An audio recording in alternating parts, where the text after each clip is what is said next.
Hello, Mark Satterfield here. Thanks so much for joining me. I want to talk today about content and why it is so important if you are marketing to the affluent. As you will recall, when I was writing the book, The Affluent Marketing Blueprint, one of the things that I learned from the research is that the affluent do business with one of three groups of people: those they know, those that are referred to them by those they know, and those that are recognized experts in their field.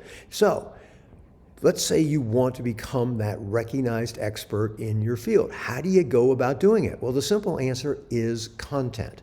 Now, the type of content can vary. I'm a firm believer that books continue to be the predominant way to get yourself that recognition, which of course is somewhat ironic because we are a society of viewers. We're not necessarily a society of readers. I don't know what percentage of people who buy my book actually read the whole thing, but the book gives you an enormous amount of credibility. But that's not the only way that you can become the expert.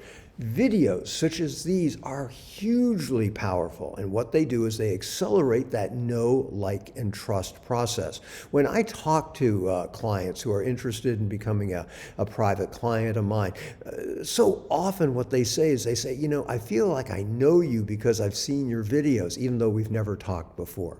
So videos are another great way of getting yourself positioned as that recognized expert. But you can also do podcasts.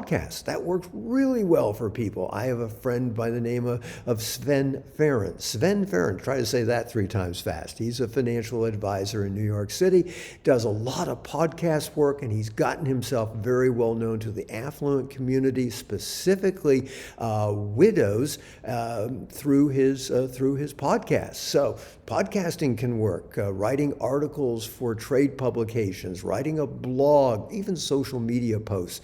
They all add up to positioning you as someone who is head and shoulders above the other people that are doing similar work. And we're all in very competitive environments.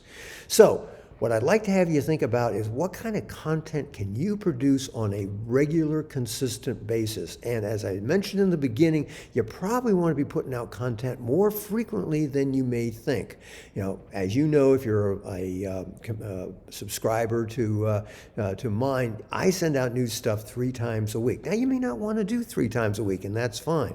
But if you're not doing once a week, I'd rethink that. And the reason is that there's just so much noise out there that once a week is what you need, kind of at a minimum, to break through. But you say, well, people will get annoyed. No, they won't. Because most of what you produce, unfortunately, just never makes it onto their radar screen. Yeah, they'll acknowledge the fact that, hey, there's another message from Mark. Yeah, but most of the time they don't click on it. But that's fine, because I'm, again, just kind of cementing the fact that I'm out there, I'm doing stuff, that I am very visible in their particular world. You can do the same thing. So content is really key for becoming that recognized expert. What I'd like to have you do is to think about what kind of content you can produce, what kinds of different channels you can use. I go into this obviously in more detail within the book, which hopefully you have a copy of by now. So please, drop me a comment in the drop me in a comment section, which is somewhere near where you're watching this. Let me know what kind of content's working particularly well for you, and if you have any questions as well. As always, thank you so much for being a part of my community. If you know of other people who are looking to build relationships with the wealthy and the affluent, hey, pass this along to them. It's good for them. It's great karma for you. And yeah, of course, it's good for me. And if you're not a subscriber to my YouTube channel, please go ahead and do that. That way, you'll get notified when I post new content, which I do on a regular basis. Okay, so I'll be back at you soon with something new. But until then, this is Mark Satterfield. Bye for now.